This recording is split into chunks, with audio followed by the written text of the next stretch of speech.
जय श्री कृष्ण बधाने ने जय माताजी। आज આપણે બનાવીશું લીલા નાળિયેરમાંથી બનતા લાડુ બનાવીશું ફ્રેન્ડ્સ। એકદમ ટેસ્ટી એવા લાડુ તૈયાર થઈ ગયા છે। લગભગ 2 નાળિયેર લીધા છે આપણે, એમાંથી તમે જોઈ શકો છો કે એક બાઉલ ભરીને 2 કલરવાળા આપણા સરસ લાડુ તૈયાર થઈ ગયા છે।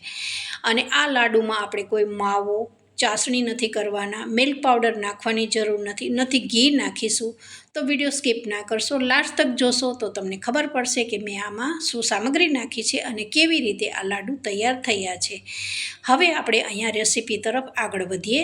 હવે જુઓ, અહીંયા 2 નાળિયેર લીધા હતા, એકદમ સરસ ફ્રેશ નાળિયેર છે અને બહુ વધારે પડતું પાણી નીકળેલું હતું અને એકદમ મોટા નાળિયેર હતા। તો બાઉલ ભરીને આ મારું નાળિયેર મેં કટ કરીને તૈયાર કરી દીધું છે। હવે નાળિયેર આપણે 2 લીધેલા છે પણ એને કટ તો કર્યા અને હવે આપણે એની છાલ કાઢવાની છે। છાલ કાઢવાનો મતલબ એ છે કે તમારા જે લાડુ છે ને એ વ્હાઈટ બનાવવા હોય ને તો એકદમ વ્હાઈટ બને છે। જો આ છાલ રહેવા દેશો ને તો એના કારણે કાળાશવાળો ભાગ આવશે, એટલે આપણે છાલ કાઢવાનો મતલબ એ છે। હવે બધામાંથી આ રીતે છાલ કાઢી નાખી છે। હવે છાલ કાઢ્યા પછી આનું એક આપણે મિક્સર જારમાં ક્રશ કરવાનું છે। તો જુઓ, સરસ આપણે એક નાનું બાઉલ લઈ લીધું છે અને જેટલું સમાય એટલું આપણે નાળિયેરના જે કટકા કરીને રાખ્યા છે અહીંયા ક્રશ કરવાનું છે। મિક્સર તમે અહીંયા જ્યારે ચાલુ કરો ને ત્યારે ચાલુ બંધ કરવાનું, જેથી કરી અને નાળિયેરમાંથી વધારે પડતું તેલ નીકળે છે, એટલે એકદમ અહીંયા ચૂરો નથી કરી દેવાનું, થોડું દરદરું રાખવાનું છે। જુઓ, સરસ મેં અહીંયા દરદરો પાવડર જેવું નાળિયેરનું છીણ બજારમાં મળે છે, જે સૂકું મળે છે એના જેવું તૈયાર થઈ ગયું છે।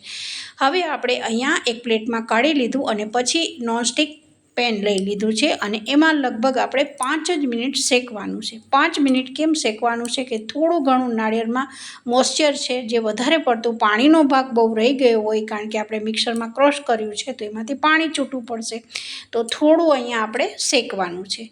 લગભગ 5 મિનિટ થાય પછી આપણે એમાં ખાંડ નાખીશું અને દૂધ નાખીશું। હવે અહીંયા મેં મારા માપ પ્રમાણે બધી સામગ્રી લીધી છે। હવે તમે કેટલી ક્વોન્ટિટીમાં બનાવતા હો તો તમે એ માપ પ્રમાણે અને કેટલું ગળ્યું ખાવશો એ પ્રમાણે ખાંડ નાખી શકો છો। હવે 5 ચમચી જેટલી ઇલાયચી પાવડર, 5 ચમચી જાયફળ, આ 2 ઓપ્શન છે, પસંદ હોય તો નાખી શકો છો, સિમ્પલ બી બનાવી શકો છો।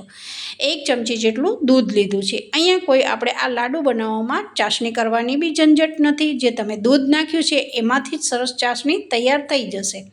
હવે આમાંથી મેં થોડુંક અહીંયા ખાંડ રહેવા દીધી હતી, કારણ કે આપણે આગળ નાખીશું, એક સામટી નહીં નાખી દઈએ, વધારે પડતું રેસીપી આપણી ગળી થઈ જાય છે, લાડુ વધારે ગળ્યા થઈ જાય। કોઈ પણ તમે ગળી રેસીપી બનાવતા હો તો એમાં તમારે ખાંડ છે અગાઉથી બધી નહીં નાખી દેવાની, થોડી ઓછી નાખવાની, જેથી કરી અને આપણી રેસીપી બગડે નહીં અને તમને વધારે ગળપણવાળી રેસીપી ના થઈ જાય। હવે હું લગભગ અહીંયા આપણે 3 થી 4 મિનિટ સુધી આ રીતે હું ચલાવતી જ રહી હતી।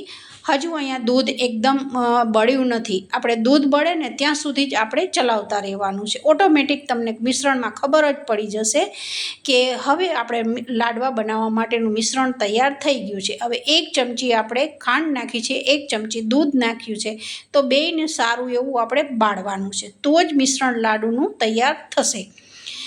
તો હવે લગભગ મારી જે થોડી બચેલી હતી ખાંડ એ મેં ચાખેલું, પણ મને થોડું મોડું લાગ્યું, એટલે મેં ફરી અહીંયા જેટલી બચી હતી એટલી જ મેં અહીંયા ઉમેરી દીધી છે। 2 નાળિયેરની સામે 1 આખી ભરીને ચમચી અહીંયા મેં ખાંડનો ઉપયોગ કરેલો છે।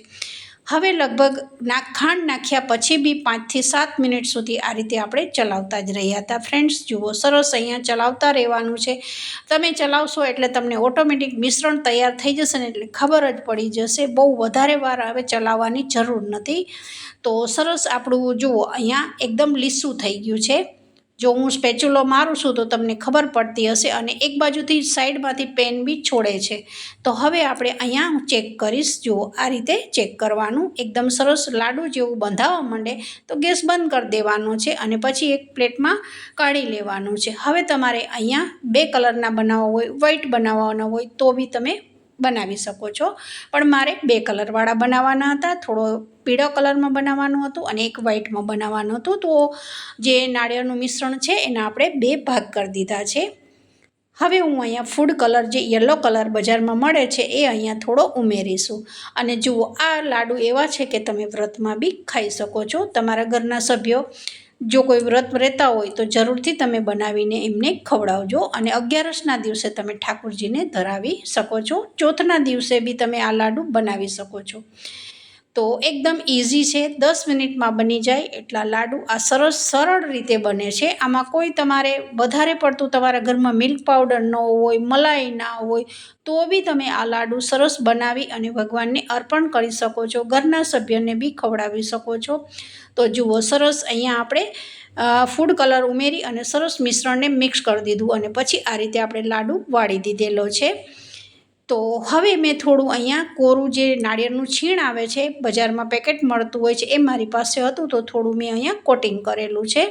તો એનાથી લુક સરસ આવે છે અને આપણું લાડુ બી દેખાવમાં સરળ લાગે છે. તો સરસ આપણે અહીંયા કોરા ટોપરાના છીણ સાથે ને રગદોળી દીધું છે અને પછી આપણે એક પ્લેટમાં કાઢી લઈશું. તો આજની રેસીપી તમને બધાને કેવી લાગી ફ્રેન્ડ્સ, જરૂરથી કમેન્ટ કરીને જણાવજો. તો જુઓ, સરસ અહીંયા કોટિંગ થઈ ગયું છે અને હવે આપણે આને એક પ્લેટમાં કાઢી દઈશું. ત્યાર પછી વ્હાઈટ પોષણ છે એના બી લાડુ એ જ રીતે આપણે વાળી દીધેલા છે. તો મેં અહીંયા 2 કલરના બનાવેલા છે, તમે સિમ્પલ બી બનાવી શકો છો. જુઓ, તમારે એલાયચી અને અહીંયા તમારે જાયફળના ઉમેરવું હોય તો તમારા છોકરાઓને વેનીલા એસન્સ ભાવતું હોય તો બી તમે ઉમેરી શકો છો, કારણ કે વેનીલા એસન્સ છોકરાઓને બહુ જ ભાવતું હોય છે કેકમાં ને એમાં, તો આનો એકદમ ટેસ્ટ સારો આવે છે. તો 2 લાડુ આપણે એક પછી એક આ રીતે બનાવતા જતા હતા અને પછી મેં અહીંયા પેપર કપનો ઉપયોગ કર્યો છે. પેપર કપ તમારા ઘરમાં હોય તો જરૂરથી આ રીતે લાડુ મૂકજો, નતર સિમ્પલ બી બનાવી અને ડબ્બો ભરીને મૂકશો તો લગભગ 1 દિવસમાં જ આ લાડુ પતી જશે. એટલા ટેસ્ટી અને સરસ બની જાય છે. પેપર કપ મૂકવાનું કારણ એ છે કે બિલકુલ અહીંયા તમારે જે લાડુ હોય છે એને હાથને ટચ કરવો નહીં પડે, સીધા પેપર કપમાં જ આમ હાથમાં રાખી અને તમે ખાઈ શકો છો.